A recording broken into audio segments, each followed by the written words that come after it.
Get out. This house is ours now. Amanda's voice rang through the hallway where I had grown up. Mom's pictures were still on the walls, and I stood there, still wearing my black funeral dress, struggling to believe how fast everything had fallen apart.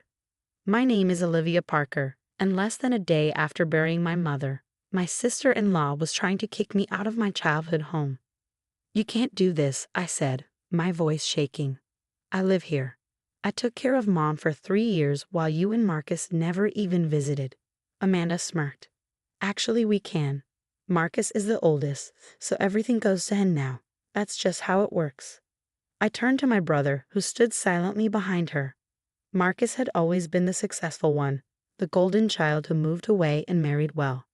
Meanwhile, I had stayed, putting my life on hold to care for Mom. "Marcus," I pleaded, "you can't let her do this. This is our home." He avoided my eyes, shifting uncomfortably. "Amanda's right, Liv. Mom's gone now, and we have plans for the house." "Plans?" My stomach sank. "What kind of plans?" Amanda's eyes gleamed. "We're selling it, of course. The property value is high. We'll make a fortune." I couldn't believe it. This wasn't just a house, it was filled with memories. The kitchen where Mom taught me to bake. The backyard where Dad built our treehouse. The living room where we spent every Christmas together before Marcus left. "You have until tomorrow evening," Amanda said, glancing at her watch. "Take your things and leave. Whatever's left is ours." "The will hasn't even been read yet," I protested. Amanda sighed, faking sympathy. "Oh, sweetheart, do you really think your mother left anything to you? You never even had a real job. You just stayed here while Marcus built a successful life." The truth was, I had paused my graphic design career to care for Mom. I worked remotely so I could be there for her, but Amanda saw it as a failure. "The will is being read tomorrow morning," I said firmly. "I'm not leaving until then." Amanda's smile faded. "Fine, enjoy your last night here, but when the will proves what we all know, I want you gone." As they walked away, I heard Amanda whisper to Marcus, "Finally, we can get rid of her and sell this place."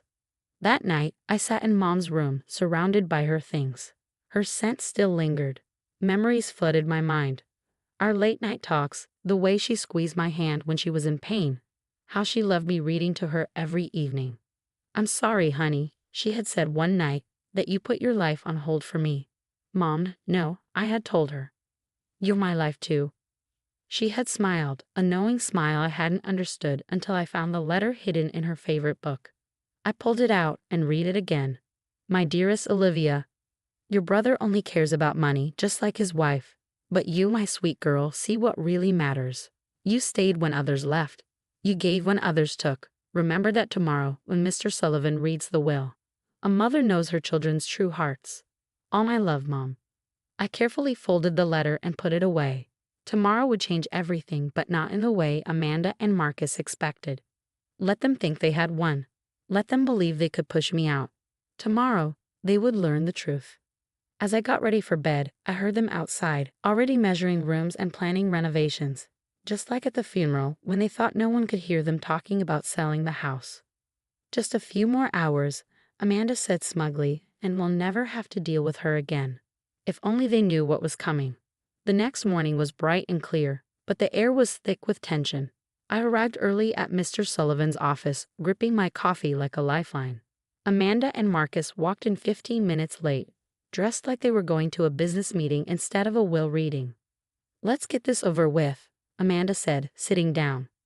"We have a realtor coming to see the house this afternoon." Mr. Sullivan, my mother's lawyer and longtime friend, adjusted his glasses and looked at them. His face gave nothing away, but I noticed how carefully he arranged the papers in front of him. "Before we start," he said, "I want to mention that Sarah, your mother, made important changes to her will 3 months ago." Marcus frowned. "Changes? What kind of changes?" Mr. Sullivan didn't answer directly. Instead, he opened the folder and began to read. "I, Sarah Elizabeth Parker, being of sound mind, declare this to be my last will and testament." Amanda tapped her fingers impatiently as he read through the legal details.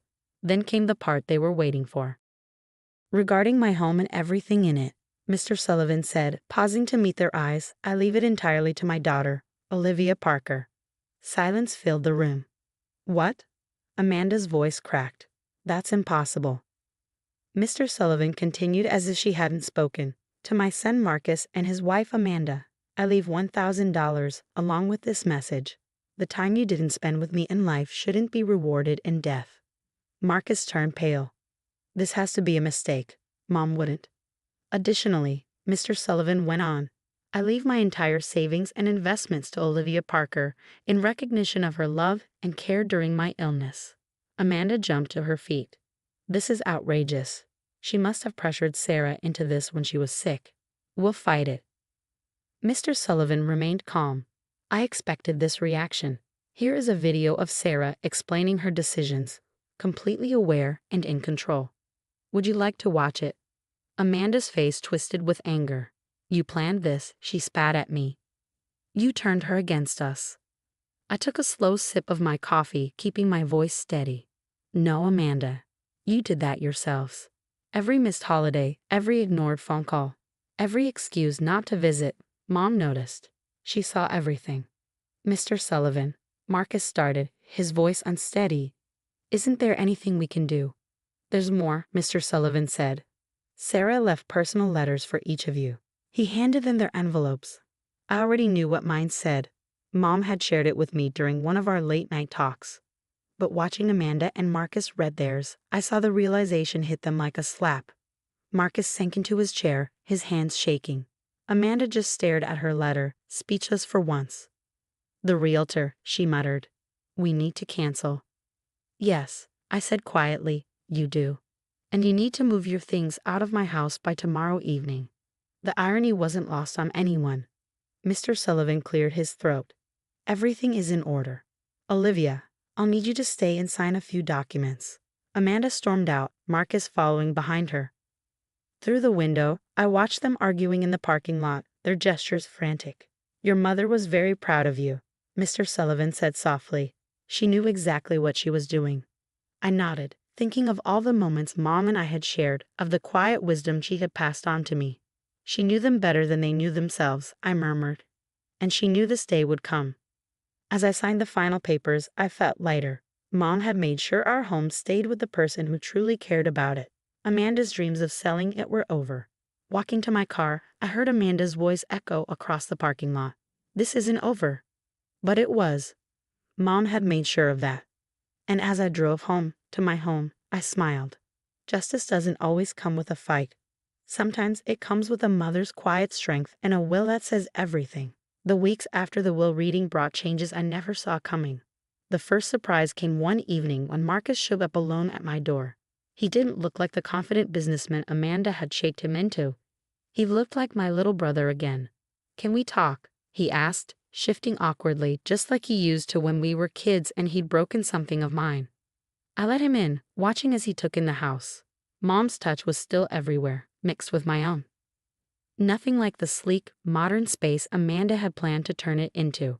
I found these, he said, pulling out a stack of old photos from his jacket, from before everything. The pictures showed us as kids, playing in the backyard while Mom watched from the porch with her warm smile. Back when Marcus was just my goofy little brother, before Amanda convinced him that success meant leaving his past behind. I'm sorry, Liv, he said, his voice cracking. Mom's letter. She wrote about how you took care of her, how you read to her every night even after working all day, how you never complained, even when he swallowed hard. She loved you, Marcus, I said gently. She was just disappointed in your choices. He nodded, wiping his eyes. Amanda and I are separating. After the will reading, I started seeing things differently. How she always pushed me to put money over family, You don't have to explain, I interrupted. Mom always said people revealed their true selves eventually. The second surprise came a week later. Amanda tried to fight the will, but the video Mr. Sullivan had mentioned surfaced. In it, Mom spoke clearly and confidently, explaining her choices. My daughter Olivia understands that a home is more than just walls and a roof, she said. It's where memories live, where love grows. Amanda and Marcus see only dollar signs. They'll learn too late perhaps that some things can't be measured in money. The video spread quickly in our small town. Amanda's perfect reputation crumbled. Many of her real estate clients had known Mom, and after seeing the video, They wanted nothing to do with her. I focused on moving forward. I turned Mom's old sewing room into my graphic design studio and started taking on more clients, rebuilding my career on my own terms. Marcus started coming over for Sunday dinners, just like we used to when we were kids. Sometimes we'd sit in the garden Mom loved so much, remembering stories we'd almost forgotten. I could see the real Marcus coming back, the one Amanda had buried under expectations and ambition. "You know what I remember most?" he said one evening. "Mom always said karma doesn't need an audience. She just sits back and waits for the right moment." I smiled. Mom had been right. Amanda had rushed to sell the house, dismissing the years I had spent caring for Mom. And in the end, it had all backfired. 3 months after the will reading, I got a letter from Amanda's lawyer. She was officially giving up any claims to the house. Marcus told me she had moved to another state, trying to rebuild her image somewhere people didn't know the truth. That evening, I sat in Mom's favorite chair, flipping through her old photo albums. Inside, I found a note in her elegant handwriting. "Sometimes the greatest gift we can give our children is the chance to show who they truly are. Watch, wait, and trust that truth will always surface in its own time." I ran my fingers over the words, feeling closer to her than ever. She hadn't just left me a house. She had given me the chance to rebuild my life, my relationship with my brother, and the peace of knowing I had honored her in the way she had hoped. The house remains unchanged, a testament to Mom's love and wisdom. Marcus visits often, helping me tend the garden she cherished. And sometimes, when I sit on the porch where she used to watch us play, I can almost feel her smile. She had always known what Amanda never understood. The true value of a home isn't in its price, but in the love it holds and the memories it keeps safe. And in the end, that was worth more than anything.